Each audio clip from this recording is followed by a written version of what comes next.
All right. Well, hey, everybody. Welcome to our kind of Friday afternoon update on the Solidarity House live stream. Some of you are listening to this on our podcast. And we have Adam with us from the Wyoming Red Star Coalition. We're going to talk about Paulo Friere's Pedagogy of the Oppressed and an exciting reading group opportunity that's coming up. We've been doing a lot of reading of primary and important texts here as well, Adam. So it's exciting that there's another great reading group coming up for lefties in Wyoming. Yeah, thanks for the introduction, Matt. And we're excited to be covering this pretty seminal text for just like that kind of reading group format, even, and political education in general. So. Yeah, well, why? I guess you can give a little overview as you see it of the book and its importance, and maybe talk about why now, why this particular book for you guys, for our friends in the Red Star Coalition.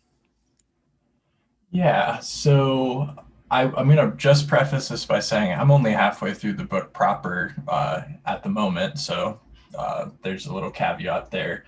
But that said, Paulo Friere's work, generally speaking, has been a pretty large intervention in education, particularly for his criticism of the banking model.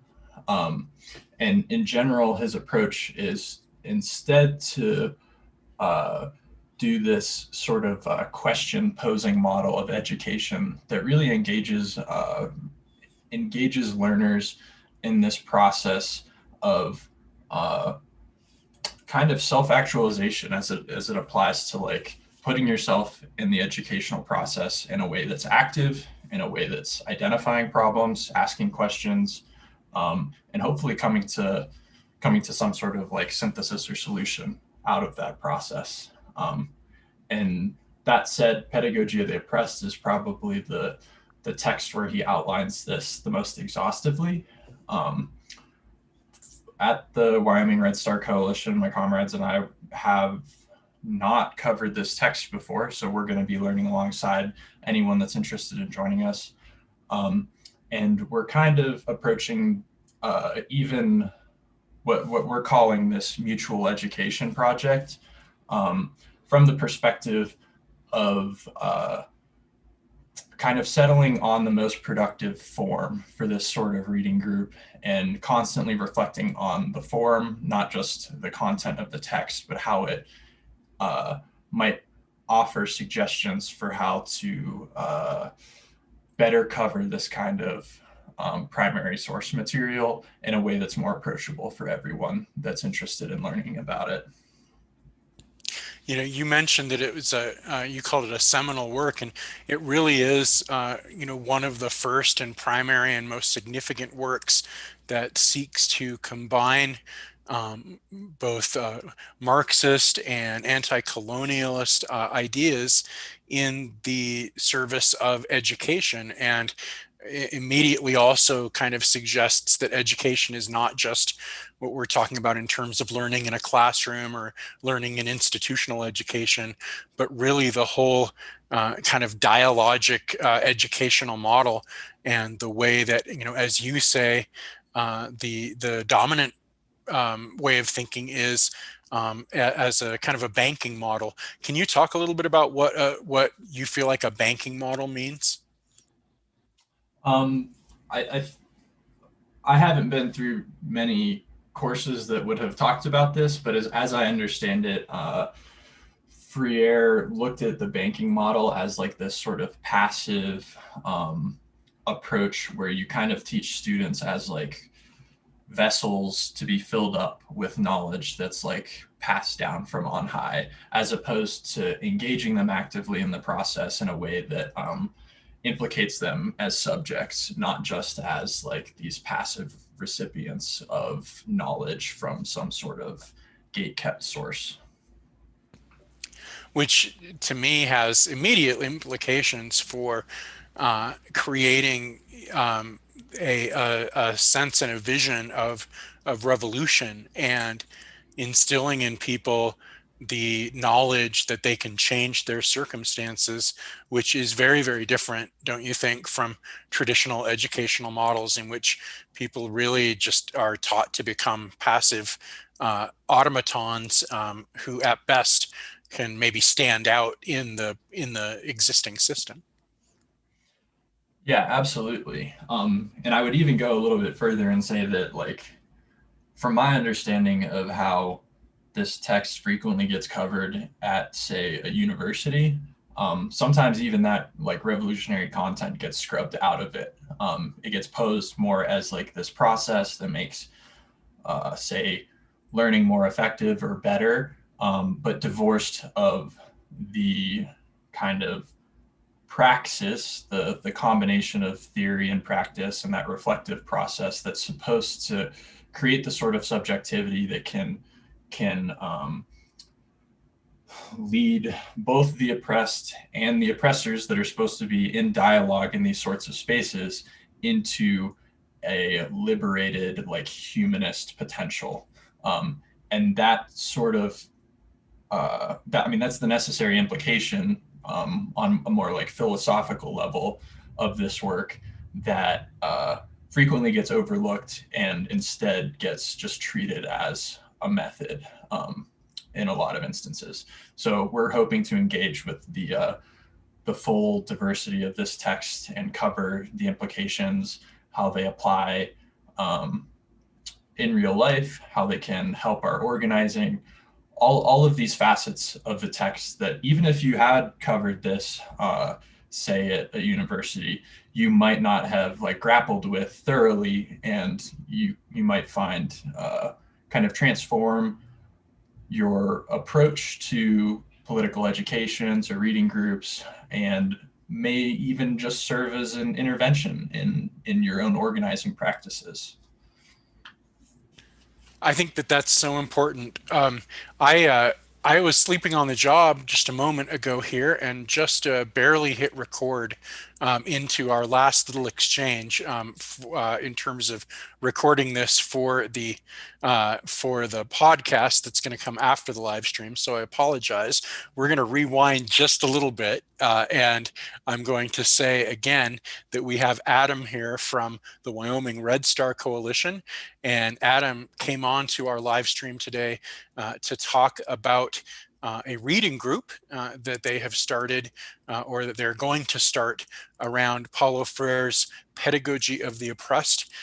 Those of you who are watching the live stream are looking at this first edition, which was published in the original Portuguese language that it was published in. And we'll kind of fill in the gaps, but why don't you talk a little bit about how you conceive of the reading group maybe working at the outset?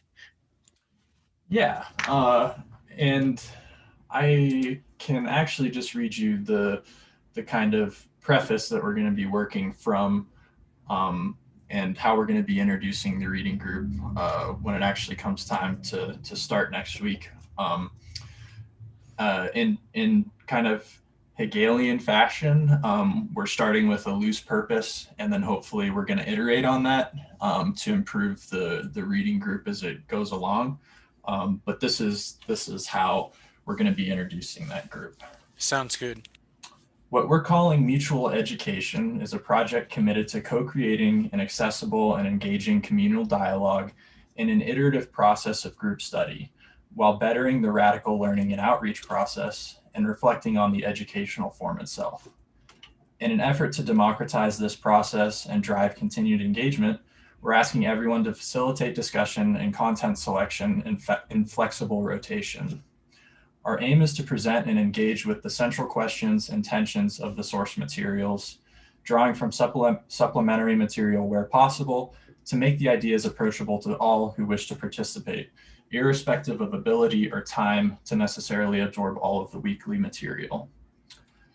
And as you mentioned, the first source material that we're going to be covering is Pedagogy of the Oppressed, which, it kind of prefaces this mutual education group in and of itself, because it's going to be talking about the very the very same considerations of educational form in Friere's conception of the dialogical process and some of the other interventions he had to education writ large, into the concept of praxis, that being the marriage of theory and praxis, and this reflective process that happens in that kind of education. And I think that's it. And why, or real quickly, or actually take all the time you want, why this book now? What is it that makes you all feel like this is the starting point that you want? It's a good question. Well, I think it's pretty topical this year.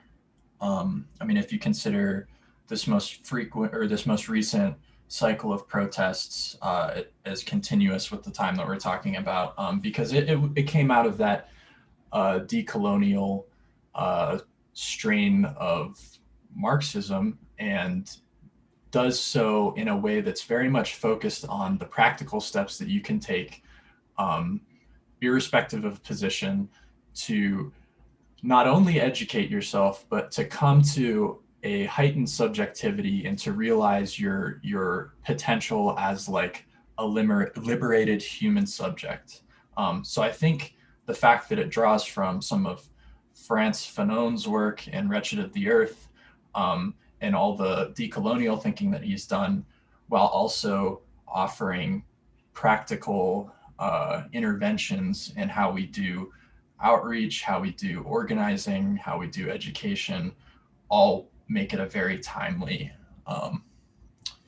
primary source. And certainly that combination of things makes it a very good starting source for this kind of, radical or revolutionary study group. Absolutely. I think it's interesting because we've been discussing on a couple of episodes here, Jay Sakai's book Settlers, the mythology of the white proletariat. And I feel like decolonization or anti-colonialist thought, and sort of treating the role of anti-colonialism in liberation, it seems like an extremely topical theme and an extremely relevant theme, and seems to be one that is very much always on the minds, I think, of the left in Wyoming. I can't imagine why, right? Yeah, it's not like we have this totally reified conception of some yeoman individualist subject in our state.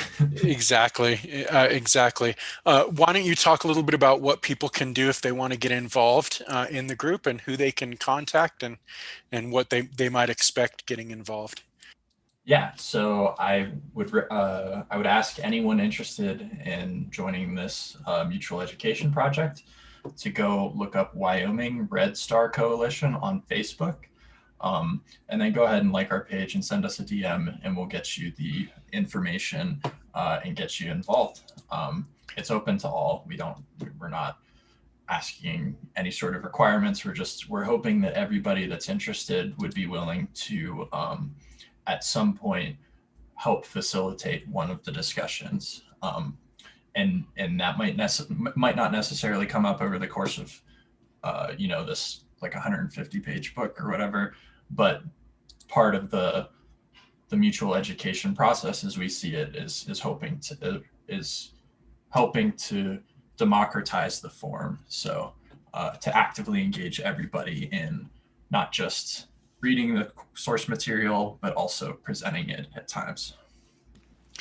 All right, so people can look up the Wyoming Red Star Coalition on Facebook. We will also link that onto this to the comments section of this video, as well as on our other pages. It's Wyoming Red Star Coalition on Facebook, and it also sounds like it's an open question about necessarily about where you might go after reading this book. Do you have any? Are there any other things any books in mind that you think will be second or third in line, or are you going to really deliberate about that as a group? Um, I always have books that I'm interested in covering, but this is very much going to be as democratic as possible. So we're going to have hopefully some lively discussion coming out of this as far as trajectories that we can take into different source material. All right, so we've been talking to Adam from Wyoming Red Star Coalition. The Wyoming Red Star Coalition is linked in the comments section here, or actually it will be in a moment. And they are starting a reading group, and they're beginning with Paulo Friere's Pedagogy of the Oppressed. And so you can get more information on their Facebook page about it, as well as learn a little bit about the Wyoming Red Star Coalition in the process. So much solidarity, Adam, and thank you so much for starting this and to offering this for people. I know that it can be, and hope that it is, a real transformative experience for people. Absolutely. Thank you so much for having me, Matt. Our pleasure. We'll see you later, Adam. Solidarity.